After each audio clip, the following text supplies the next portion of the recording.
20 अप्रैल 2021 के current affair करेंगे हम इस क्लास में। उसके बाद क्वेश्चन करेंगे, ये सब टॉपिक कवर करेंगे इस क्लास में। फर्स्ट टॉपिक है हमारा गायत्री मंत्र। गायत्री मंत्र को सावित्री मंत्र भी बोलते हैं। ये रिसेंटली न्यूज़ में है, क्यों है अभी जानेंगे उसके लिए भी। सावित्री मंत्र इसलिए बोलते हैं क्योंकि सावित्री के लिए डेडिकेटेड है ये। सावित्री को वेद माता भी बोलते हैं। और कहाँ से लिया गया है गायत्री मंत्र? ऋग्वेद से। जो हमारे 4 वेद हैं उनमें से ऋग्वेद में ये मेंशन है गायत्री मंत्र। और किसने क्रिएट किया था इसको? महर्षि विश्वामित्र ने बनाया था, इसको क्रिएट किया था गायत्री मंत्र को। ये किस लिए इम्पोर्टेंट है गायत्री मंत्र? यंग मेल्स जो होते हैं हिंदुज़्म में, मतलब आदमी होते हैं यंग आदमी हिंदुज़्म में, हिंदू धर्म में, वो उपनयन सेरेमनी का एक पार्ट है, उनकी इंपॉर्टेंट पार्ट है। सेरेमनी का मतलब समारोह, अवसर या रस्म बोल सकते हो आप। तो ये रिसाइट किया जाता है एज ए बाई द्विज man as a part of daily rituals. मतलब जो डेली के रीति रिवाज होते हैं हिंदू धर्म में, उनमें ये रिसाइट किया जाता है, मतलब चैंटिंग की जाती है, इसकी जाप किया जाता है चैंटिंग का मतलब। लेकिन मॉडर्न हिंदू रिफॉर्म मूवमेंट में ये मैन और वुमन दोनों चैंट कर सकते हैं इसको, मतलब इसको जाप कर सकते हैं, चाहे किसी भी कास्ट के हों, सारी कास्ट के, और किसी भी वो कोई वुमन हो या मैन हो, कोई भी इसे चैंट कर सकता है। ये अभी रिसेंटली न्यूज़ में इसलिए है क्योंकि ऋषिकेश में, ऋषिकेश कहाँ पे है जी? ऋषिकेश में एम्स है एक अस्पताल, हॉस्पिटल। तो उसमें एक क्लिनिकल ट्रायल के लिए फंड किया है department of science and technology ने, मतलब मनी दिया जी, पैसा दिया इस हॉस्पिटल को। किस लिए? कि ये देखने के लिए कि जो भी कोविड-19 के पेशेंट हैं उन पे आप गायत्री मंत्र की चैंटिंग करवाइए, मतलब गायत्री मंत्र का जाप करवाइए, और प्राणायाम परफॉर्म करवाइए। प्राणायाम होते हैं जैसे आसन की तरह, योगासन की तरह प्राणायाम, सांस लेना छोड़ना। इन दोनों के करने के बाद ये देखा जाएगा कि उनके कोविड-19 के जो पेशेंट हैं, मरीज हैं जिनको कोविड-19 हुआ पड़ा है, उनकी रिकवरी होती है नहीं, मतलब उनकी जो क्वालिटी ऑफ रिकवरी में कुछ फ़ायदा मिलता है या नहीं गायत्री मंत्र का जाप करने से और प्राणायाम करने से। तो इसलिए ये न्यूज़ में है गायत्री मंत्र। चलते हैं नेक्स्ट पे। नेक्स्ट है अपना गोवा सिविल कोड। अभी इसलिए ये न्यूज़ में है क्योंकि जो हमारे चीफ जस्टिस ऑफ इंडिया हैं एस ए बोबडे, शरद अरविंद बोबडे, उन्होंने अभी तारीफ की है यूनिफॉर्म सिविल कोड की, जो गोवा का है। गोवा में इम्प्लीमेंट होता है अभी। Only state to have one, मतलब पूरी कंट्री में एक ही स्टेट है गोवा जो यूनिफॉर्म सिविल कोड को इम्प्लीमेंट करता है। ये गोवा जो सीजेआई, गोवा का यूनिफॉर्म सिविल कोड है, सीजेआई ने अपील की है इंटेलेक्चुअल को to seriously study the Goa UGC. मतलब जो इंटेलेक्चुअल हैं उनको कहा है कि आप इसकी स्टडी कीजिए, गोवा का जो यूनिफॉर्म सिविल कोड है। गोवा का जो यूनिफॉर्म सिविल कोड है ये गोवा पुर्तगीज सिविल कोड है 1867 का। मतलब ये पुर्तगीज़ ने बनाया था जी, जब आज़ाद होने से पहले पुर्तगीज़ का यहाँ कब्जा हुआ करता था गोवा पे, और आज़ादी के बाद तक भी यही रहा। बाद में इंडिपेंडेंट इसे मिली गोवा को, इंडियन गवर्नमेंट ने दिलाई और इंडियन गवर्नमेंट का पार्ट बना फिर। तो इन्होंने ही बनाया था एक पुर्तगीज सिविल कोड जिसे बोलते हैं uniform civil code. Uniform civil code क्या होता है जी? यूनिफॉर्म सिविल कोड एक, मान लो जी, लॉ ही है, कानून है, ये लॉ है जो क्या किस लिए है कि इसमें चाहे कोई भी धर्म का हो, कोई भी रिलीजन का हो, सबको एक ही तरह ट्रीट किया जाएगा। सबकी शादी, मैरिज इसी से होगी, एक ही कोड से, एक ही एक्ट से। जैसे अभी अपने इंडिया में क्या है जी, मुस्लिम के लिए अलग एक्ट है शादी करने के लिए, मैरिज करने के लिए, हिंदू के लिए अलग है, क्रिश्चियन के लिए अलग है। तो ये गोवा में नहीं चलता जी। गोवा में एक ही यूनिफॉर्म सिविल कोड है, एक ही लॉ है जिसके ज़रिए सारे ये होते हैं।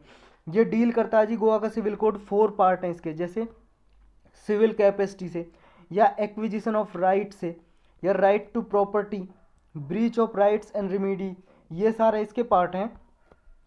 जो ये कोड शुरू होता है जी भगवान के नाम से शुरू होता है, गॉड के नाम से। और डोम लुइस, ये पुर्तगाल के किंग थे, उनके नाम से शुरू होता है। एंड अल्गारविस, इनके नाम से ये शुरू होता है कोड, मतलब लॉ। ये कोड में जी सर्वाइव करता है by virtue of section 5 clause 1 of the Goa Daman Diu administration act 1962। मतलब जो एक्ट बना हुआ है, जो ये गोवा का यूनिफॉर्म सिविल कोड, वो इसके जरिए सर्वाइव करता है। ये एक्ट बना हुआ है गोवा में 1962 का। यूनिफॉर्म सिविल कोड के बारे में कॉन्स्टिट्यूशन क्या बोलता है देखो हमारे कॉन्स्टिट्यूशन में भी दिया हुआ है यूनिफॉर्म सिविल कोड होना चाहिए सारी कंट्री में। मतलब यूनिफॉर्म का मतलब है जी सिंगल, सिविल कोड मतलब कि ये समझ लो कि कानून सिंगल, एक ही कानून सबको मतलब गवर्न करने के लिए सारे सिटीजन के लिए एक ही कानून होना चाहिए। ऐसा नहीं कि हर किसी धर्म के लिए अलग एक्ट हो, उसके थ्रू शादी हो, उसके थ्रू प्रॉपर्टी इनहेरिटेंस करें वो अपने एंसेस्टर से, मतलब अपने पूर्वजों से। लेकिन ये आर्टिकल 44 बोलता है कॉन्स्टिट्यूशन का कि यूनिफॉर्म सिविल कोड होना चाहिए। इस आर्टिकल के अकॉर्डिंग जो स्टेट है, स्टेट का मतलब है जी यहाँ कंट्री, सेंट्रल गवर्नमेंट या स्टेट गवर्नमेंट बोल सकते हो जी, वो ये प्रयत्न करेगी सारे सिटीजन के लिए एक ही यूनिफॉर्म सिविल कोड हो पूरी कंट्री में, through out the territory of India. लेकिन ये डायरेक्टिव प्रिंसिपल है वो केवल गाइडलाइंस हैं, ओनली गाइडलाइंस, कोई मैंडेटरी नहीं है। आपको पता है जैसे इन्फोर्सिबल भी नहीं है कोर्ट में, जैसे फंडामेंटल राइट है। जैसे आपके फंडामेंटल राइट का अगर उल्लंघन हो रहा है, वॉयलेशन हो रहा है कि गवर्नमेंट आपको फंडामेंटल राइट उपलब्ध नहीं करा रही है, तो आप कोर्ट में जा सकते हो, सुप्रीम कोर्ट में डायरेक्टली, लेकिन इनके लिए नहीं जा सकते। ये सिर्फ गाइडलाइंस हैं और कोई मैंडेटरी भी नहीं है। चलते हैं नेक्स्ट पे जी। नेक्स्ट है अपना international day for monuments and sites.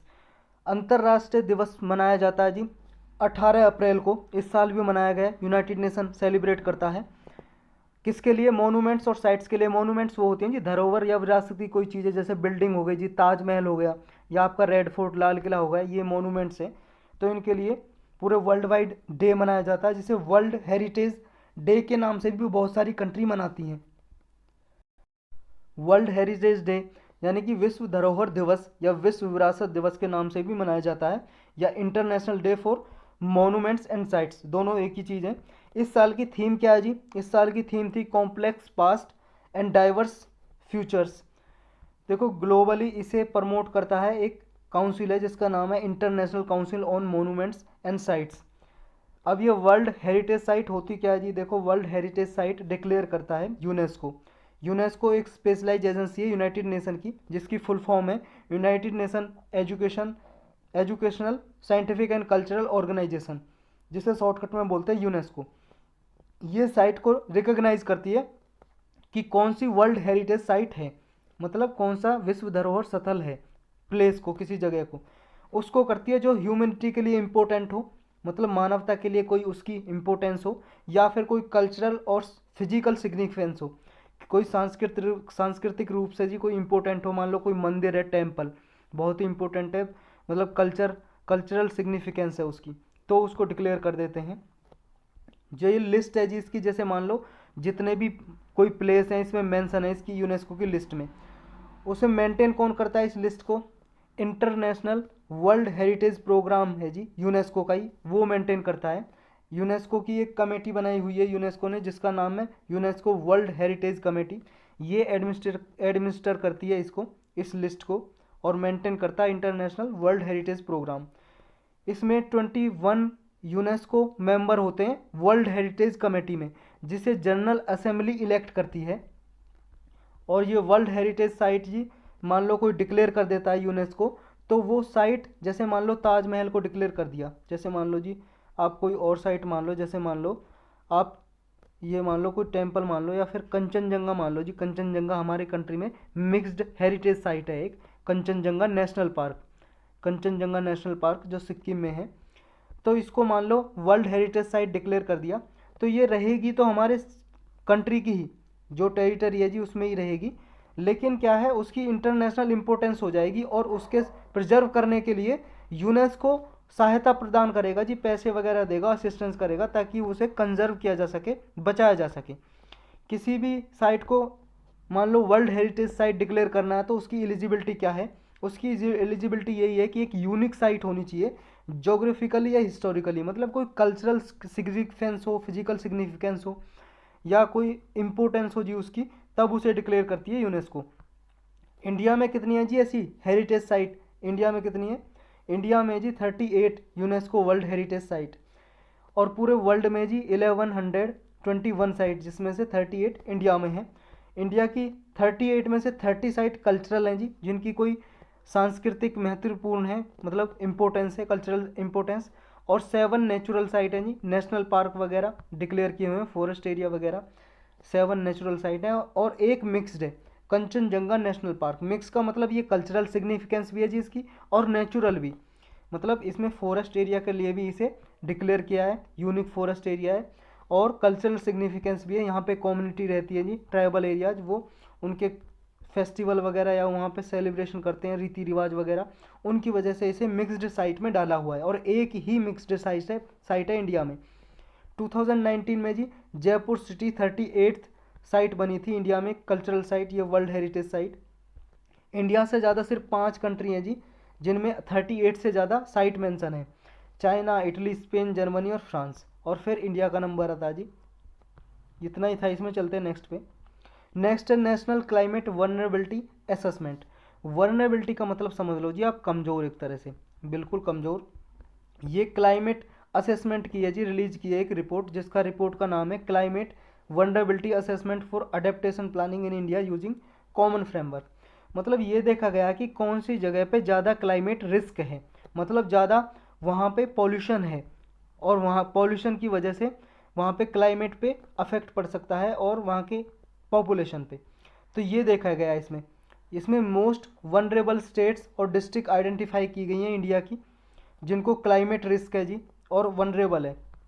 इसमें ये देखा गया रिपोर्ट में कि झारखंड, मिजोरम, उड़ीसा, छत्तीसगढ़, असम, बिहार, अरुणाचल प्रदेश, वेस्ट बंगाल, यानी कि ईस्ट और नॉर्थ ईस्ट के जो एरिया है हमारा, वो ज़्यादा वनरेबल है, हाईली वनरेबल है क्लाइमेट चेंज के लिए। मतलब उनमें ज़्यादा पॉल्यूशन, अगर मान लो जी ज़्यादा पॉल्यूशन नहीं है, मतलब अगर थोड़ा सा भी पॉल्यूशन हुआ उनमें तो क्लाइमेट चेंज ज़्यादा हो सकता है और वहाँ के इन्वायरमेंट पे ज़्यादा इफेक्ट पड़ सकता है।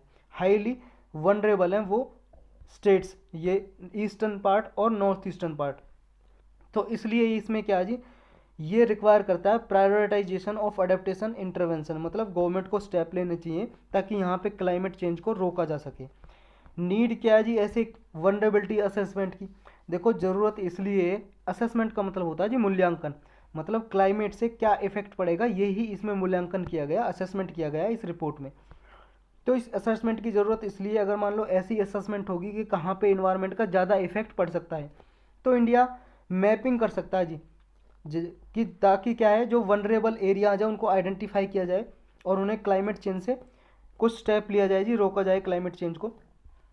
इससे एक फ़ायदा और है जी क्लाइमेट चेंज से, मतलब जो ये असेसमेंट की जाएगी, ये जो पॉलिसी मेकर्स हैं जो पॉलिसी बनाते हैं जी इंडिया में, उनके लिए हेल्प मिलेगी। मान लो उन्हें पता है कि ये एरिया क्लाइमेट वनरेबल एरियाज है और यहाँ पे कम्युनिटीज जो क्लाइमेट वनरेबल हैं, मतलब उनको इफ़ेक्ट ज़्यादा पड़ सकता है क्लाइमेट चेंज होने से, तो उसी हिसाब से जो डेवलपमेंट के जितने भी कार्य हैं जी, डिजाइन है, उनके हिसाब से ही डेवलपमेंट किया जाएगा वहाँ पे, कि वहाँ पे कोई मान लो बिल्डिंग बनाई जाए या नहीं बनाई जाए, तो ये चीज़ देखी जाती है जी इसमें। नेक्स्ट क्या फ़ायदा है जी, इसलिए किस मतलब क्या क्यों ज़रूरत है इसकी? नेक्स्ट इसलिए ज़रूरत है जी, इंडिया का एक टारगेट है पेरिस एग्रीमेंट में, जिसे बोलते हैं नेशनली डिटरमेंट कंट्रीब्यूशन। ये हर एक कंट्री ने जी अडॉप्ट किया, मतलब अपनी मर्जी से। पेरिस एग्रीमेंट हुआ था 2015 में, 2015 में, कई बार हमने पढ़ा है। यूएनएफसीसी है जी, United Nation framework convention on climate change. ये एक ऑर्गेनाइजेशन है यूनाइटेड नेशन की, ये 1992 में निकल के आई जी। एक अर्थ समिट हुआ था ब्राज़ील में, रियो डी जनेरियो एक जगह है ब्राज़ील में, ब्राज़ील कंट्री है जी, पता ही होगा आपको। 1992 में हुआ, जिसे बोलते हैं अर्थ समिट, अर्थ समिट बोलते हैं। उससे निकल के आई ये organisation United Nation framework convention on climate change. ये काम करती है कि क्लाइमेट चेंज को कैसे रोका जाए, ग्रीन हाउस गैस इमिशन है जी, उनको कैसे रोका जाए। इसकी मीटिंग होती है जी हर साल। तो 2015 में इसकी मीटिंग हुई, 21वीं मीटिंग, 21st मीटिंग हुई इसकी, उसके बाद भी हर साल होती है जी। तो उस जो 21st मीटिंग हुई उसको बोलते हैं जी कॉन्फ्रेंस ऑफ पार्टी, इसकी मीटिंग को बोलते हैं COP। और 21 हुई इसलिए बोलते हैं जी COP21।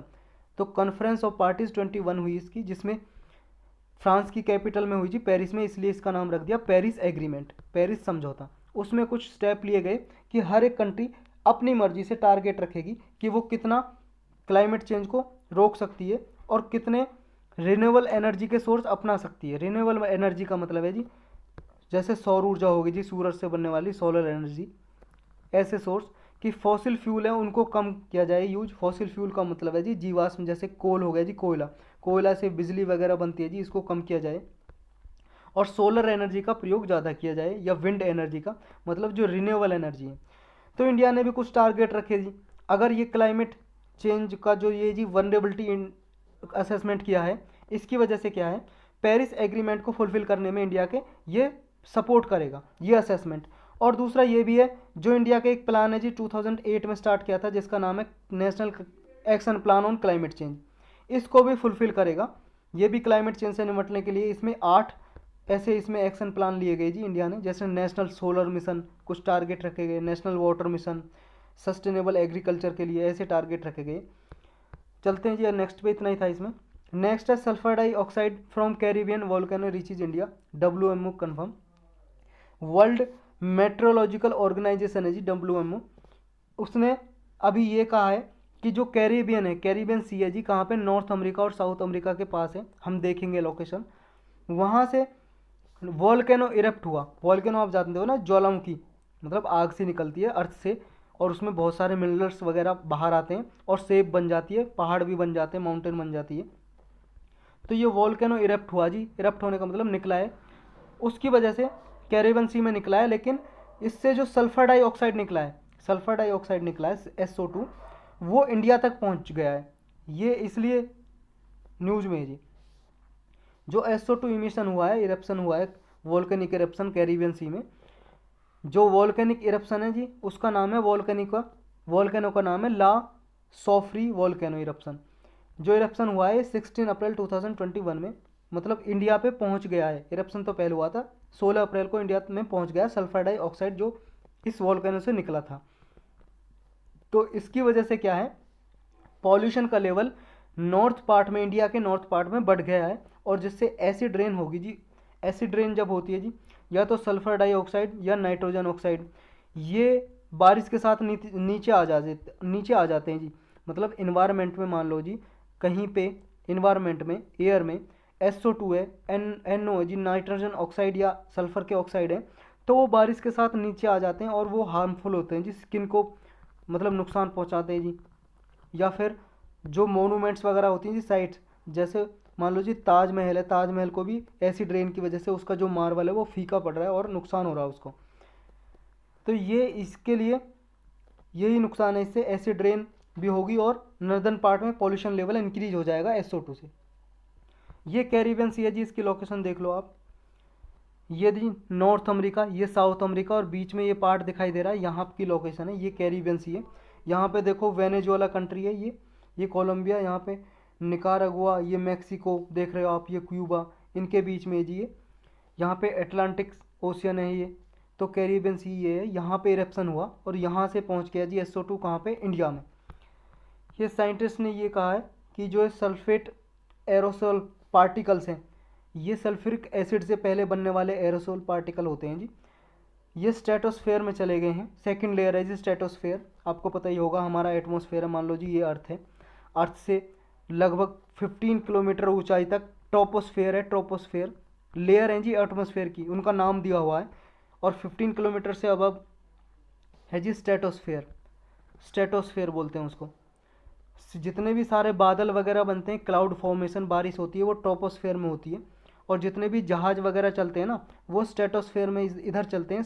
ट्रोपोस्फेयर और स्ट्रेटोस्फेयर के ऊपर है जी ट्रोपोपोज। ट्रोपोपोज लगभग 5 किलोमीटर की लेयर को बोलते हैं, वहाँ पे चलते हैं। वहाँ पे क्यों चलते हैं, क्योंकि यहाँ पे बादल वगैरह होते हैं जी, क्रैश होने के चांसेस होते हैं, जहाज क्रैश हो जाए, मतलब डिस्ट्रॉय हो जाए, नष्ट हो जाए। हवाएं बहुत तेज चलती हैं ट्रोपोस्फेयर में, तो इससे ऊपर चलाए जाते हैं हवाई जहाज। तो ये जो पॉल्यूशन लेवल है जी स्ट्रेटोस्फेयर में भी पहुंच गया है, ये इसलिए,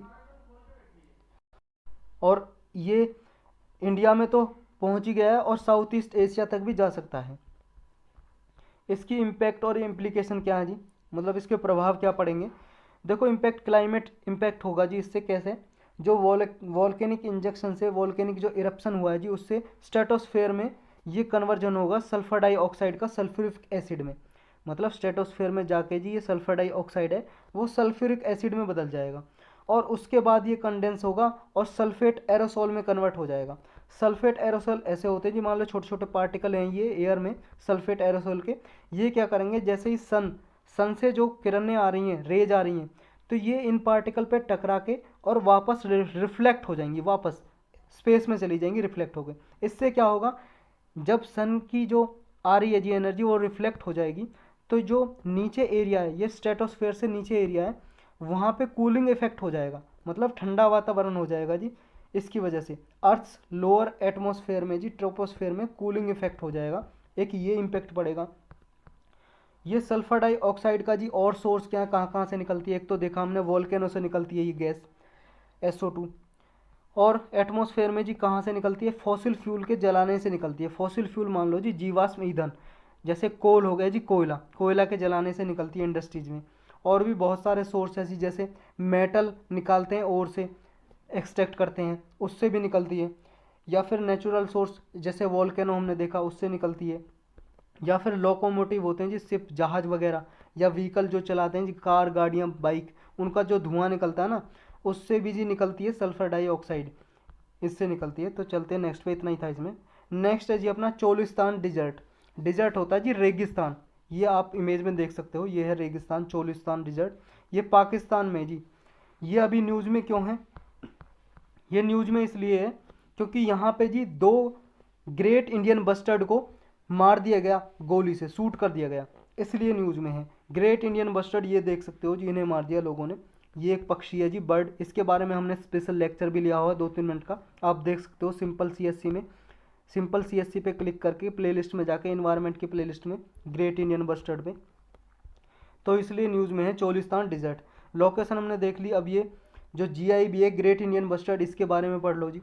ये राजस्थान का स्टेट बर्ड है जी, मतलब राज्य के पक्षी है, स्टेट बर्ड है राजस्थान का, और क्रिटिकली एंडेंजर्ड कैटेगरी में आता है ये IUCN की रेड लिस्ट में। देखो राजस्थान में सबसे ज़्यादा पॉपुलेशन है इसकी, 100 से भी कम ऐसे पक्षी बचे हैं जी ये ग्रेट इंडियन बस्टर्ड, 100 से भी कम इनकी पॉपुलेशन है, और राजस्थान में 95% राजस्थान में इनकी पॉपुलेशन है। इसे 1994 में जी ये एंडेंजर्ड कैटेगरी में आता था IUCN की में, लेकिन इसकी जो कैटेगरी है जी अपग्रेड कर दी गई क्योंकि इसकी पॉपुलेशन बहुत ही कम बची, तो इसे क्रिटिकली एंडेंजर्ड में डाल दिया गया कैटेगरी में, मतलब इसकी पॉपुलेशन कम है और इसे संरक्षण ज़्यादा चाहिए, कंजर्वेशन ज़्यादा चाहिए, तो 2011 में इसे क्रिटिकली एंडेंजर्ड कैटेगरी में डाला गया। और राजस्थान ने जी इसके प्रोटेक्शन के लिए बहुत सारे प्रोग्राम भी चला रखे हैं, और इंडिया ने भी, और राजस्थान ने एक कैप्टिव ब्रीडिंग को परमिशन दे दी कि कैप्टिव ब्रीडिंग की जाए ताकि इसकी पॉपुलेशन को इंक्रीज किया जा सके, और इसे वाइल्ड लाइफ प्रोटेक्शन एक्ट के जरिए अंडर इसी प्रोटेक्ट करने के लिए ये कैप्टिव ब्रीडिंग जो इनिशिएटिव लिया गया। राजस्थान में डिजर्ट नेशनल पार्क है, उसमें इसकी पॉपुलेशन बहुत पाई जाती है जी, उसमें प्रोजेक्ट भी चलाया हुआ है, wild life institute of India है जी, जो देहरादून में लोकेटेड है, उसके साथ मिलके इसको कंजर्व करने के लिए एक प्रोग्राम चलाया हुआ है जी 2019 से। तो यही था इसके बारे में। चलते हैं नेक्स्ट में। नेक्स्ट है टिकी फॉर्मेशन। टिकी फॉर्मेशन क्या है जी, टिकी फॉर्मेशन ये मान लो जी अभी कुछ वर्टेब्रेट फॉसिल्स मिले जी, ये एक ट्रेजर ट्रूव है, ट्रेजर ट्रूव का मतलब है जी खजाना, मान लो खजाना, ये मिला है पहाड़, मध्य प्रदेश के पहाड़ों में मिला जी। तो कुछ फॉसिल्स मिले जी, वर्टेब्रेट फॉसिल, ये कितने पुराने हैं, लगभग 220 मिलियन पुराने हैं जी। और जो ये फॉसिल्स मिले जी ये डायनासोर्स के, मतलब जब डायनासोर्स जिया करता था उसी के टाइम के हैं ये, डायनासोर्स के टाइम के। ये देखो जी इस तरह के कुछ जीव यहाँ पे मिले हैं, ये चूहे की तरह कुछ दिखाई देते हैं, ऐसे 220 मिलियन ईयर्स पहले ऐसे जीव रहा करते थे यहाँ, 220 मिलियन ईयर से पहले तक रह रहे हैं यहाँ पे।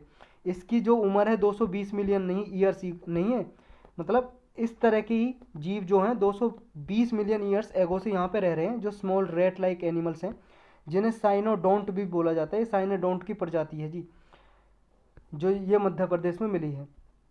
तो इसमें बस इतना ही याद रखना है, अगर मैच द फॉलोइंग में या पूछ ले कि साइनोडोंट क्या है, तो आप याद रखना एक स्मॉल रेट लाइक एनिमल है ये एनिमल, जो 220 मिलियन ईयर्स एगो से, मतलब 220 मिलियन ईयर्स पहले से रह रहा है, लिव्ड। तो इतना ही था आज के लेक्चर में जी। अब क्वेश्चन देखेंगे हम। फर्स्ट क्वेश्चन है हमारा, इंडिया में जी एक बैट मिली है चमगादड़, India's first bamboo dwelling bat. ये आपको बताना है ये कौन से स्टेट में मिली है।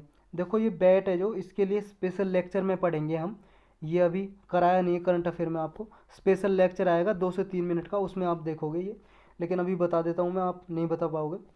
ये इंडिया का फर्स्ट बम्बू ड्वेलिंग बैट है। मतलब बम्बू ड्वेलिंग का मतलब है बम्बू पे रहती है, बम्बू का मतलब बांस, ड्वेलिंग का मतलब निवास करती है, रहती है जी।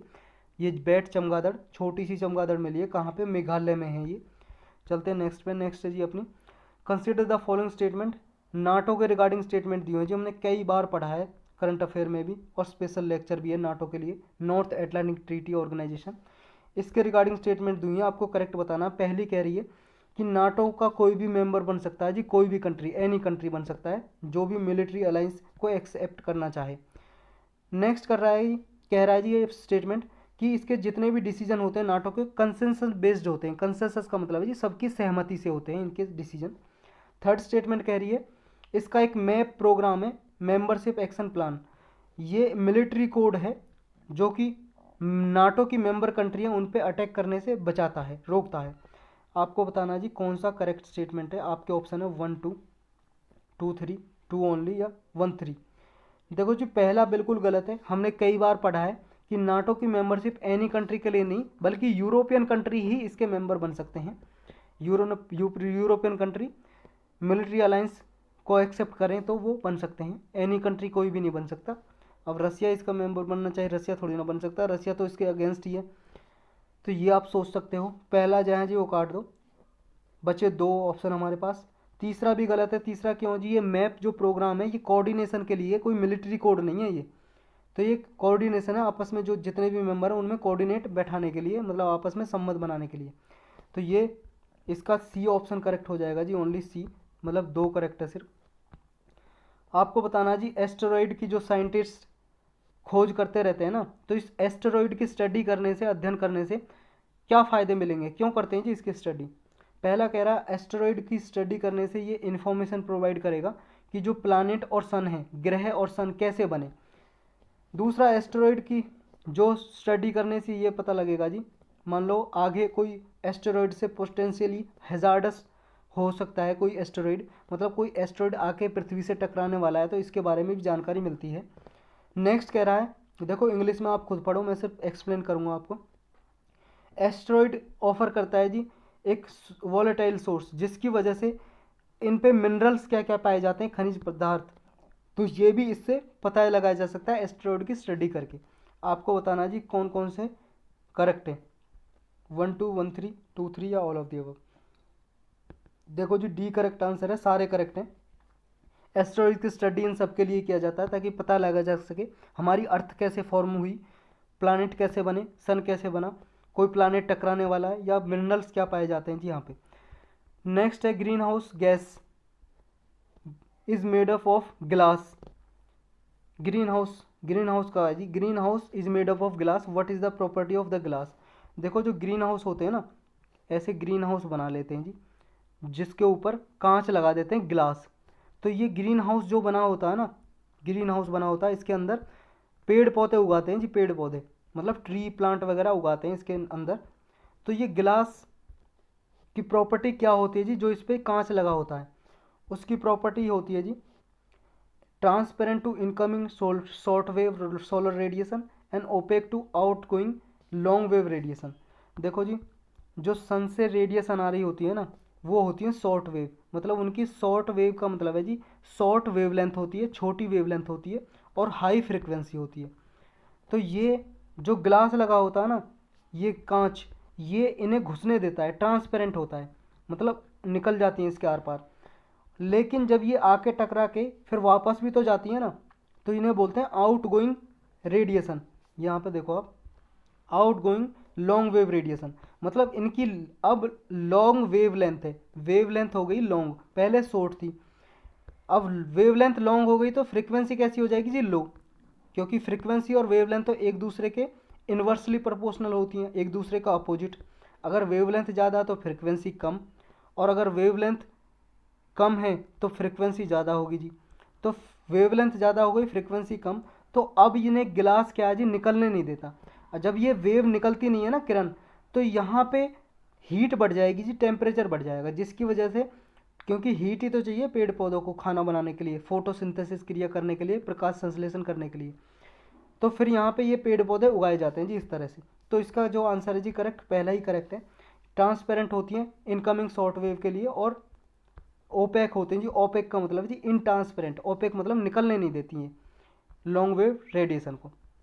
नेक्स्ट है जी ओजोन लेयर का डिस्ट्रॉय मतलब डिस्ट्रॉय हो रही है जी ओजोन लेयर। तो ये बताना है कि किसके कारण हो रही है जी, कौन कौन से रीजन हैं जिसकी वजह से डिस्ट्रॉय हो रही है जी ओजोन लेयर। आपको बताना है जी, फर्स्ट है पोलर वर्टेक्स की वजह से, higher than usual temperature in the troposphere, मतलब ट्रोपोस्फेयर जो लेयर है जी उसमें ओजोन पाई जाती है और उसमें टेम्परेचर इंक्रीज हो रहा है, उसकी वजह से क्या ओजोन लेयर मतलब ओजोन लेयर है जो वो डिस्ट्रॉय हो रही है। या फिर स्ट्रेटोस्फेरिक क्लाउड बनते हैं जो, और रिएक्ट करते हैं CFC से, क्लोरोफ्लोरोकार्बन से रिएक्ट करते हैं, जिसकी वजह से ओजोन लेयर घट रही है। आपको बताना जी कौन सा करेक्ट है, 1, 1, 3, 1, 2, 3 या 2, 3। देखो जी दूसरा बिल्कुल गलत है, क्योंकि ओजोन लेयर टेम्परेचर बढ़ने से नहीं, बल्कि वहाँ पे ये स्ट्रेटोस्फेयर में टेम्परेचर डिक्रीज होने की वजह से, रिडक्शन होने की वजह से ओजोन लेयर पे इफेक्ट पड़ता है, घटती है। बाकी के दो बिल्कुल सही हैं। पोलर वर्टेक्स क्या है जी, पोलर वॉर्टेक्स होता है जी, एक तरह से ये मान लो आप कि पोलर जैसे ये अर्थ हो गई जी, ये इक्वेटर, और ये pole north pole south pole, इन पे क्या जी क्लाउड फॉर्मेशन हो जाती है बहुत ही ऊंचाई पे। तो जैसे ये अर्थ है जी, और अर्थ के ऊपर टोपोस्फेयर है, इसकी क्लाउड की फॉर्मेशन इतनी हो जाती है कि ये टोपोस्फेयर से बाहर निकल जाता है स्ट्रेटोस्फेयर में लगभग, तो ये पोलर वर्टेक्स बनाते हैं जी। तो क्लाउड ही मान लो जी, बहुत बड़ा क्लाउड आप एक तरह से, मतलब ये क्लाउड ऐसे पहुंच जाते हैं स्ट्रेटोस्फेयर में पहुंच जाते हैं, और फिर वहाँ पे जो CFC होती है जी गैस, क्लोरोफ्लोरोकार्बन, उससे रिएक्ट कर जाते हैं, जिसकी वजह से क्या है, रिएक्ट करने से इसमें से जो फ्लोरीन क्लोरीन अलग हो जाते हैं, और जो ओजोन है O3 को बोलते हैं ओजोन, 3 एटम होते हैं जी ऑक्सीजन, ये ऑक्सीजन के, तो O3 में से जी टूट जाता है, ये O2+O बन जाता है, और क्लोरीन और फ्लोरीन जो होता है जी ये रिएक्ट कर लेते हैं जी ऑक्सीजन के साथ, तो ये ओजोन को तोड़ देते हैं। इसकी वजह से क्या है, ये ओजोन लेयर डिक्रीज होती है जी, घट जाती है, रिडक्शन होता है। तो इसके कारण है जी 1 और 3 हमारा बी करेक्ट आंसर हो जाएगा जी इसका। तो आज के लेक्चर में इतना ही था जी।